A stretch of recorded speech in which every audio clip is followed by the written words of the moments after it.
Welcome back. After Saul's conversion, the persecution of the church ended for a period of time. During that time, Peter traveled throughout the region of what is now modern Israel and Palestine.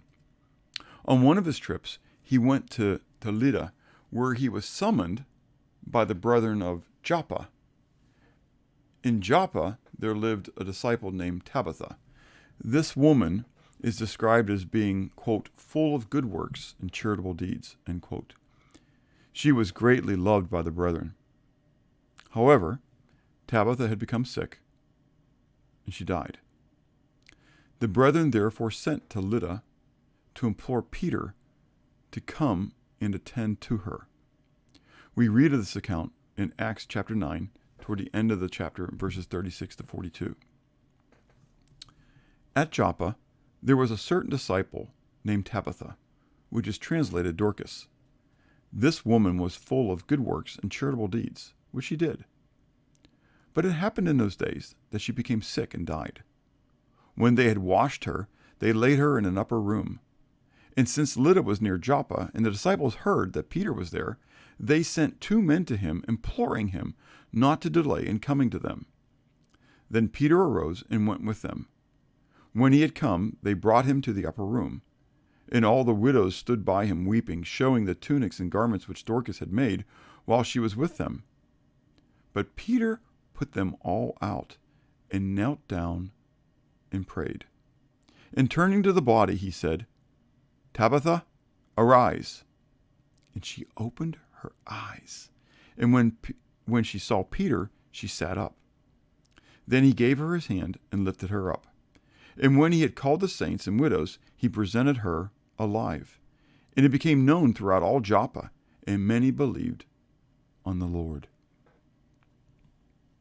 By faith, the brethren of Joppa sent to Lydda to implore Peter to come and raise Tabitha from the dead.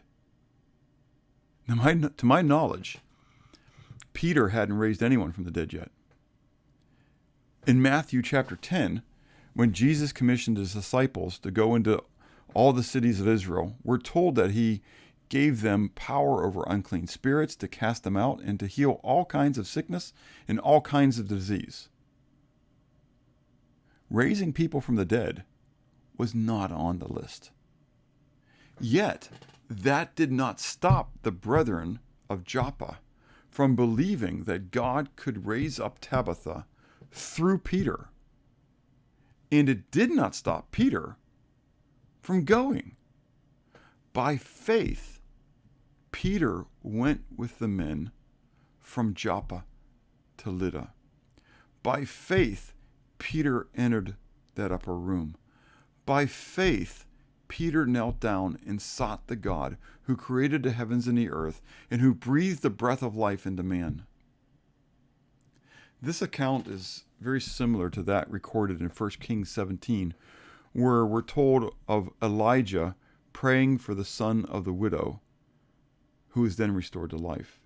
And that also account in 2 Kings chapter 4, where Elisha restores the son of the Shunammite woman through prayer.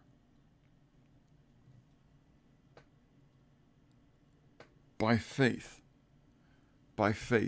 Jesus said if you had the faith the size of a mustard seed, you could say to this mountain, be cast into the sea, and it'll be done for you.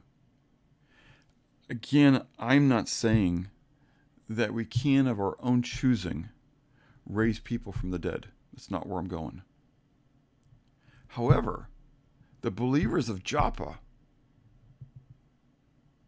by faith, believed that Peter could. Now, you got to understand, the believers of Joppa couldn't do it. But they believed Peter could. That God placed on them this desire to send to Lydda for Peter to come to Joppa. That aspect of faith is what we saw Jesus talk about over and over and over again. the importance of faith, the importance of believing, understanding God has the right to say yes or no. But you have not because you ask not. We must come to God believing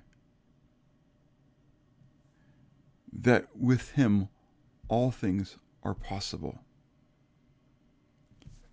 If even then the raising of someone from the dead. Again, it's His purview. Not saying that I believe that that would be. But I know that I can do all things through Christ who strengthens me.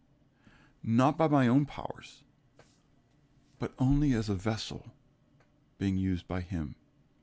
I don't believe Peter had the power to raise Tabitha from the dead. I believe it was Christ who raised her from the dead. But Peter was the instrument that He chose to use. I want to be willing, prepared, and ready to be used by the Father to His glory at His bidding for whatever He chooses to place in my path. That means that I need to be spending this time with Him, seeking His face. Remember, it's Peter who said back in Acts 6 that we want these deacons in order that we might be able to devote ourselves to praying in the ministry of the Word. Take time to pray and have a blessed day.